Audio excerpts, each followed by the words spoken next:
Insurance fraud in the UK has hit epidemic levels. It's costing us over £2 billion every year. That's almost £6 million every day. Deliberate crashes, bogus personal injuries, even phantom pets. The fraudsters are risking more and more to make a quick killing. And every year, it's adding over £50 to your insurance bill. But insurers are fighting back, exposing 15 fake claims every hour. Armed with covert surveillance systems, that's the subject out the vehicle, sophisticated data analysis techniques, and a highly skilled, dedicated police unit, they're catching the criminals red-handed. Just don't lie to us. All those con men, scammers, and cheats on the fiddle are now caught in the act and claimed and shamed.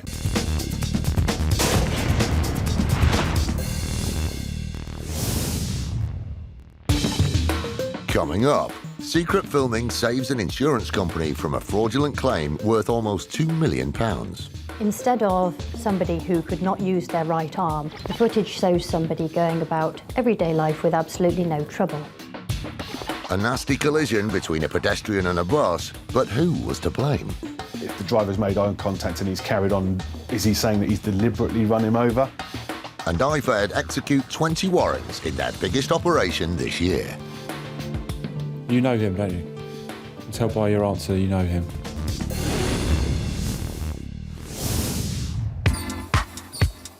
With many jobs, there's a risk of personal injury, although with some, the element of danger is far greater than others. Particularly professions which rely on manual labour, such as building or factory work. For people who do these sorts of jobs, a personal injury claim can be the saving grace in the event of an accident. But in 2010, Royal Sun Alliance dealt with a claim submitted by a young man, which showed that things aren't always as they appear. Danny Wykes is a young man who was working as a floor layer, and with a colleague, he was unloading a mixer from a trailer. The mixer was rolling down the trailer, but his colleague lost control of it, and so it free fell effectively and struck him on the right hand. So he did sustain an injury to his right hand, but it was relatively minor. It was a soft tissue injury, and it was the type of injury you may expect to heal within, say, a year. But this was a problem which didn't have any signs of going away. He went on to develop a condition known as complex regional pain syndrome. That's where somebody has a relatively minor injury. The injury appears to have healed. There's no reason why they would continue to experience pain, but they carry on having a lot of pain. Complex regional pain syndrome is a serious condition which can be severely debilitating. And Danny Wykes' case was no different. He claimed that he couldn't use his right hand at all. It hurt if somebody just touched it. If somebody brushed past it, he'd be in agony for days.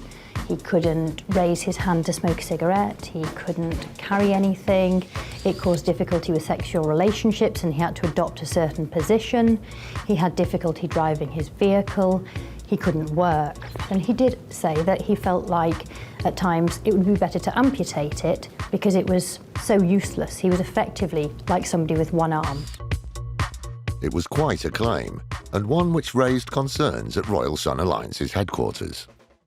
The claim was made to us, ultimately, as his insurers, and with his company and ourselves, we were very sympathetic and made some payments to him, and in fact, were working with him on rehabilitation to get him back to work.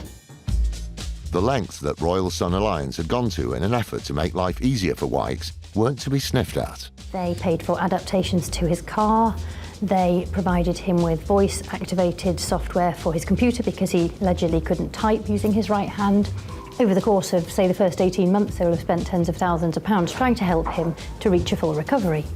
By July 2011, he claimed that, in fact, he was getting worse rather than better, and that the pain was now spreading up his right arm into his shoulder, and he was also experiencing similar pain in his left arm.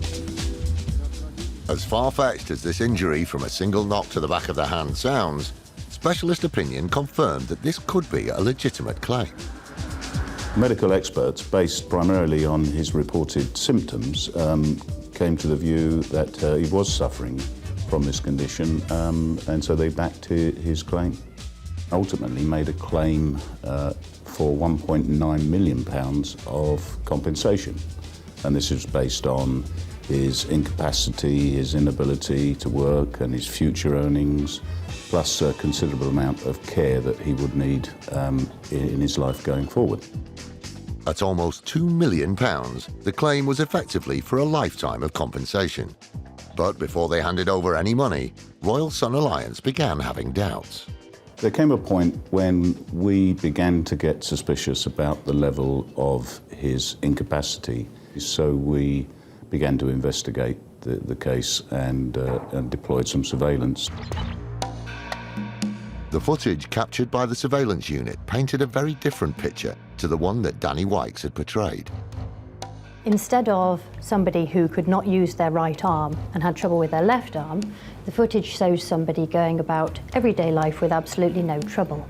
It shows him driving his car using both hands at the steering wheel, going to the supermarket with his girlfriend, selecting produce from the shelves, loading up the trolley. At one point he's seen to put his weight through his arms and sort of ride on the trolley. He carries the heavy shopping bags, he unloads bags from the car. He's seen throwing a ball to a dog, wheeling a wheelbarrow, and in particular in November 2011, which is the time that he was signing court documents saying that he was extremely disabled, the footage shows him at what appears to be a place of work carrying a folded up table in one hand and a double glazing unit in the other hand. To say that the footage didn't help Danny Wykes' claim ranks as the understatement of the year. We showed the footage to the medical experts, who then, as a result of that, changed their opinion and formed the view that Mr. Wykes was either grossly exaggerating the level of pain or indeed making it up. With Wykes' claim seemingly in tatters, Royal Sun Alliance sent a copy of the video evidence to his legal team.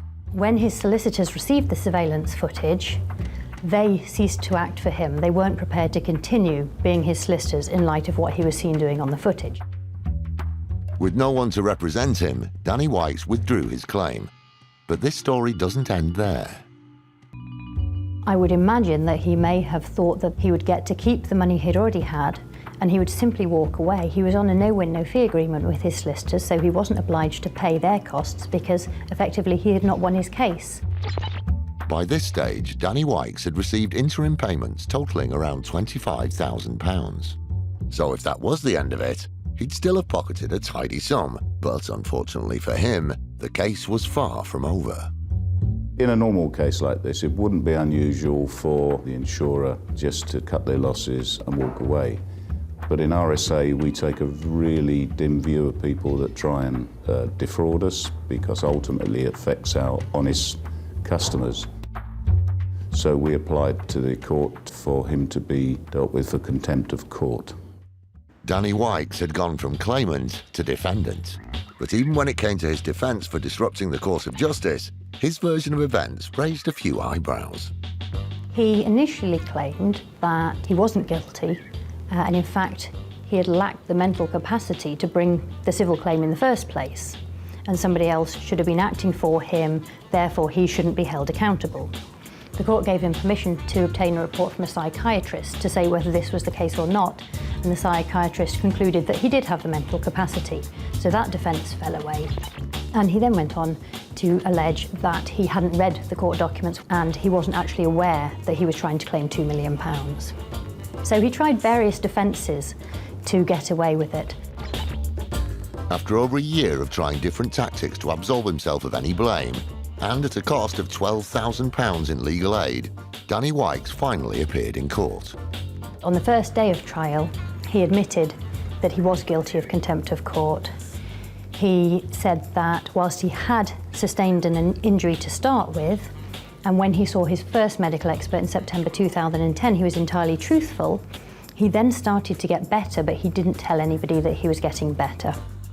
And he admitted that he had signed documents that he knew were false and that he knew that would interfere with the course of justice. As a result, he was found guilty of contempt of court and he was sentenced to prison for 6 months and ordered to pay RSA's costs of the proceedings. Danny Wykes had stretched the truth, but was now faced with a 6-month stretch behind bars. And his story is a stark reminder that when it comes to fraud, insurance companies are no longer easy targets.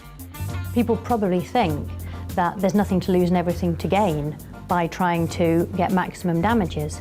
However, there is obviously, as this case shows, everything to lose because Mr. Wykes has lost his liberty.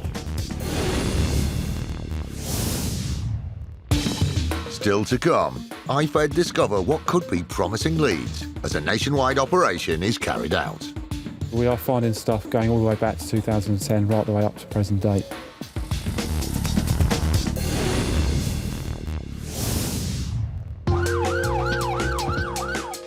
Road traffic accidents can be a nasty business. They often happen in a split second, and if there's no eyewitnesses, then determining who's at fault is inevitably one man's word against another. This is exactly the situation that bus operator First Group found themselves in back in 2012, when one of their vehicles was involved in a gruesome incident.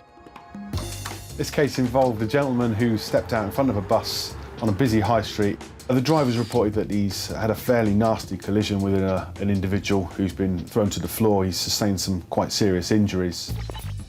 And serious they were. In fact, the pedestrian was lucky that they weren't fatal. It's caused fractures to his left hip, fractures to his left thigh. It's quite a big bone, the thigh bone. It's quite hard to break. So that in itself is a nasty injury. He's also got some severe bruising and he's got some facial injuries as well from where he's struck the side of the bus. The man was hospitalised for 2 weeks, but it wasn't long before First Group received a claim from him for compensation.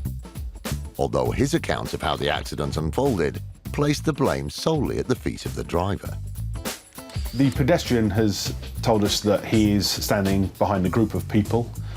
He's looked to the left and to the right. He's seen the bus driver gesticulate towards the rest of the pedestrians to cross the road, and he himself has made eye contact with the bus driver and then stepped out, and the bus has subsequently just driven into him. All told, we're probably looking at around about £50,000. There was no disputing that this was a horrendous accident, and with a version of events as damning as that, First Group immediately launched an investigation. The first thing we're going to do is investigate fully. But on top of the compensation, we're also faced with the situation that he's laying some pretty severe allegations against our driver. So, of course, we want to look at the CCTV footage and interview as many witnesses as we can. Buses are equipped with as many as 16 CCTV cameras, covering virtually every angle inside and outside the bus. So if the pedestrian's claims were true, then First Group would be hard-pressed to argue otherwise. The key thing to remember in the third party's version of events is that he makes it quite clear that the driver gesticulates towards the pedestrians and that he himself has made actual eye contact with the driver, yet the bus still didn't stop. These are quite severe allegations we're making against one of our drivers. I mean, if the driver's made eye contact and he's carried on, is he saying that he's deliberately run him over? Highly unusual, and I'm not buying that for a second. There was only one way to find out what really happened. And fortunately for First Group, they had the entire sequence of events on camera. This CCTV footage was very important because it revealed that the statement made by the injured pedestrian was total fabrication. It didn't happen. The best camera view is the camera from the near side looking towards the front of the bus, which clearly shows the pedestrian walking along the path, and for absolutely no reason at all, with no real warning, he just turns right and steps into the path of the bus. The camera in the driver's cab, it shows that there were no gesticulations from the driver. With evidence as clear as this, the pedestrian's case wasn't exactly what you'd call rock solid. I would say this whole claim hinges on the fact that this gentleman has said that the driver has waved him across, made eye contact with him, he's assumed it's safe to cross, and the bus has then driven into him. We know that just did not happen. Just to be sure, let's take another look.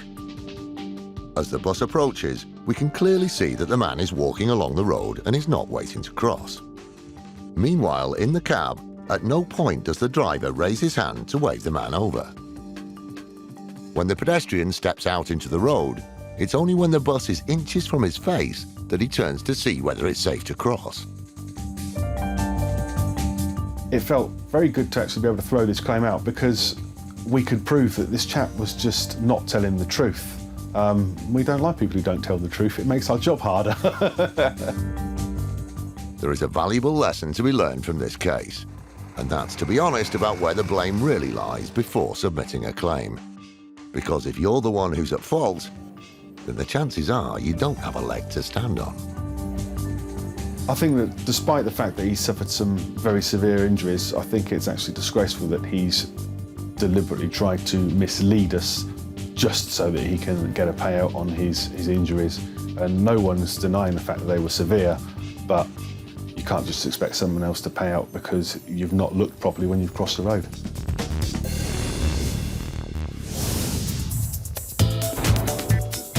In January 2012, the police joined the fight against insurance fraud by forming an elite squad known as IFED, the Insurance Fraud Enforcement Department.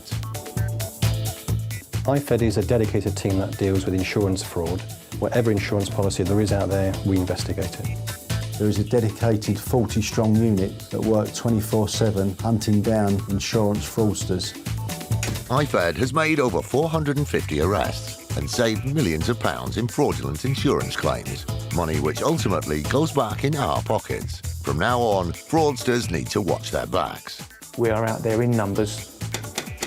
You might get a nasty knock on your door in the morning if you commit this type of fraud. Police, don't move, stay where you are!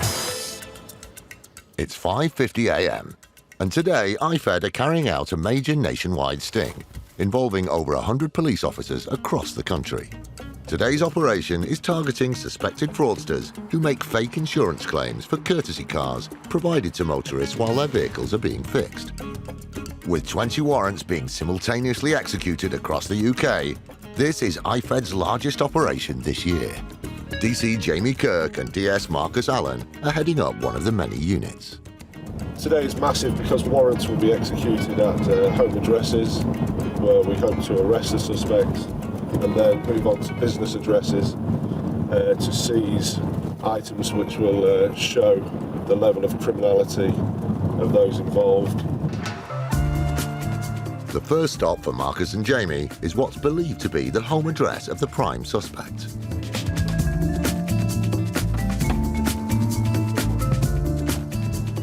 Good morning. Morning. We're officers from the City of London Police. We've got a warrant to come into the premises, Yeah, so we need to just come come in in. and we'll explain what's happening to you. But once inside, the team hit a bit of a dead end. We've got a warrant to search his premises. It's in relation to a chap called... You know him, don't you? You can tell by your answer you know him. It turns out that although this house belongs to the suspect, the family living here are actually tenants and are nothing to do with the investigation. But that doesn't mean they can't be of assistance. Do you have a contact number for him? Yeah. OK, can we have that? They might not have got their man yet, but Marcus and Jamie have been given contact numbers for both the suspect and his family. Right, we have a warrant here. That warrant has been signed by a judge and that gives us the authority to search his house.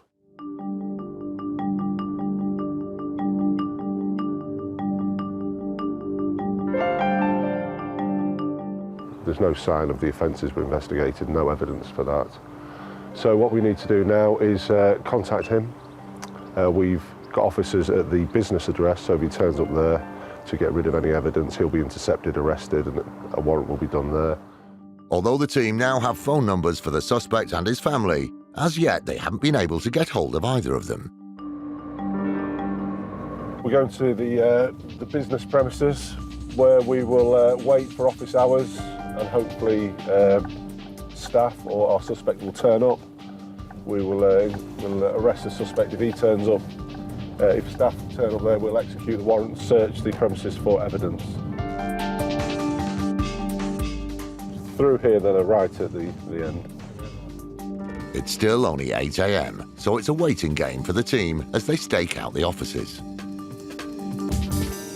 But while they're lying in wait, the suspect's family returns their phone call.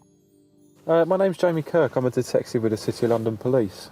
I came to your brother's property this morning because I need to speak to him. I need to speak to you in relation to some matters.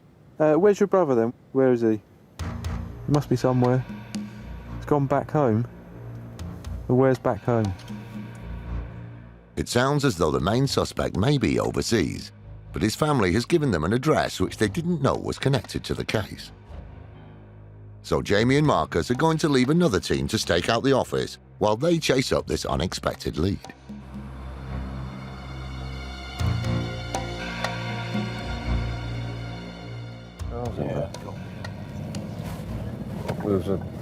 Right, I don't think we should rest on our laurels. Let's just get round number one. Yeah. Right, shall we go? Let's go in, yeah.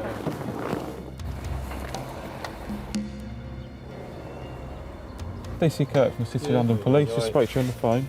I need to come in and talk to you. The cameras remain outside, but the investigation is progressing well. The business premises for which we have a warrant, there is activity there, so officers have gone through the door at the business premises. They'll secure that, we'll start a search. Hopefully the suspect may even turn up there.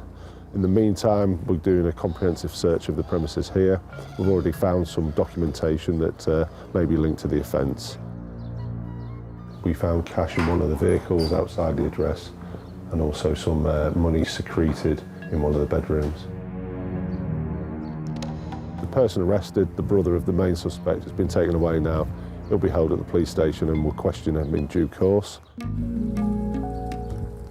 IFED have managed to confirm that their main suspect is abroad, so they'll have to wait to get their hands on him. But all is not lost, as another family member, who is also believed to be involved, has been arrested and taken to the local police station for questioning. We are finding stuff going all the way back to 2010, right the way up to present date. It's around about £90,000 we've managed to identify so far. Just from looking at documentation here, I would imagine that our financial investigators are going to find substantially more than that. With everything at the house done and dusted, Marcus and Jamie head to the business premises, where they soon discover documents of interest. We found documentation that supports the allegations of defrauding the insurance companies. This is the specific claims where we know that the fraud's been made in these names. So if we can get the original paperwork for that, that's great. It's been a long day with many twists and turns, but Marcus and Jamie are delighted with the way things have gone. The original was 26 claims and we were looking at around £90,000. I think we're in excess of that. So with everything else today, it's a great job, really. As successful as today has been, there's a final loose end to be tied, or more likely, collared and cuffed. Yeah, it's been a great day, successful, achieved everything. Just one thing we need to do now is to arrest the main suspect. Just got some information in that he's flying into the country on Monday. We need to get him early as possible so he doesn't have a chance to speak to others and to maybe destroy evidence. Therefore, I will be there and we will be the welcoming committee when he steps off the plane.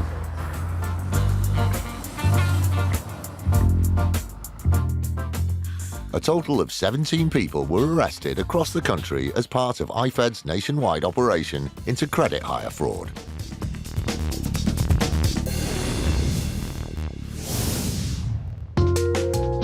As any animal lover will tell you, getting a pet can be an exciting time.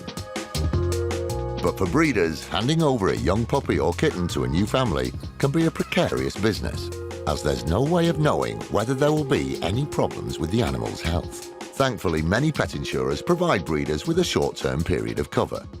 There's a facility that insurance companies offer breeders when they're selling new puppies and kittens, and that's to put a temporary period of insurance on the puppy or kitten that allows the new owner the ability to take the puppy or kitten to the vet at the earliest sign they suspect a problem. Because most of the breeders are breeding pedigree animals, because there's a purchase price involved, there is the ability, if the animal does sadly die, to claim for the purchase price. So it protects the new owner, ensures the puppy has the best care, and it also, to a certain extent, protects the breeder.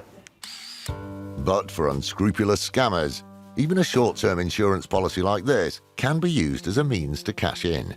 which is something that Agria Pet Insurance discovered in 2012. The breed was a pug, young puppy.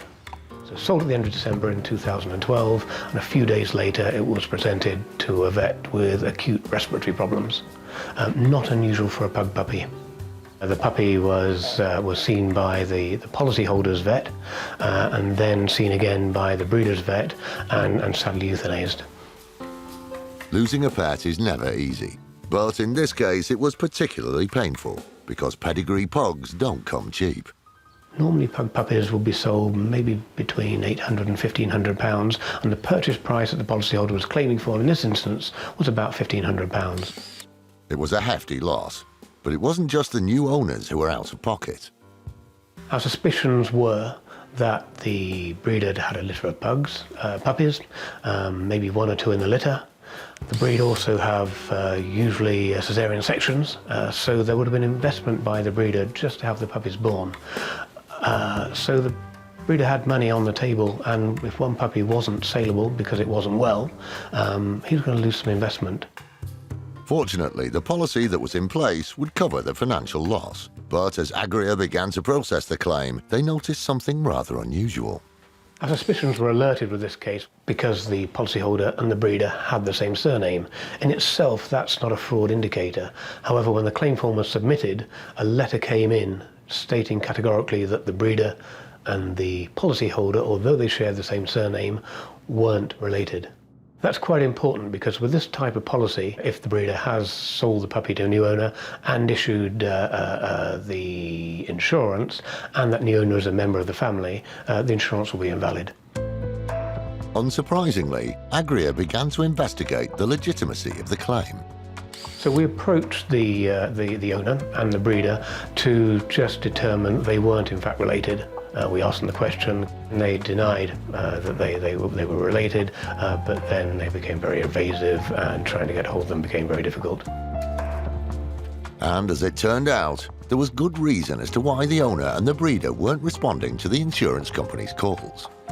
When we started to probe, when we started to look at the veterinary records, and the vet categorically had got the owner and the breeder down as brothers. When we looked at Facebook and social media, it was very evident that the two were related, and the policy was invalid. Thankfully, a fraudulent claim had been avoided. But this is typical of the kind of underhanded activity that companies like Agria need to be on their guard against. I think in this instance, it was an opportunistic claim. I think breeders think that insurance companies are remote and distant, and with the volume of claims that certainly go through with pet insurance, this one will probably slip under the radar.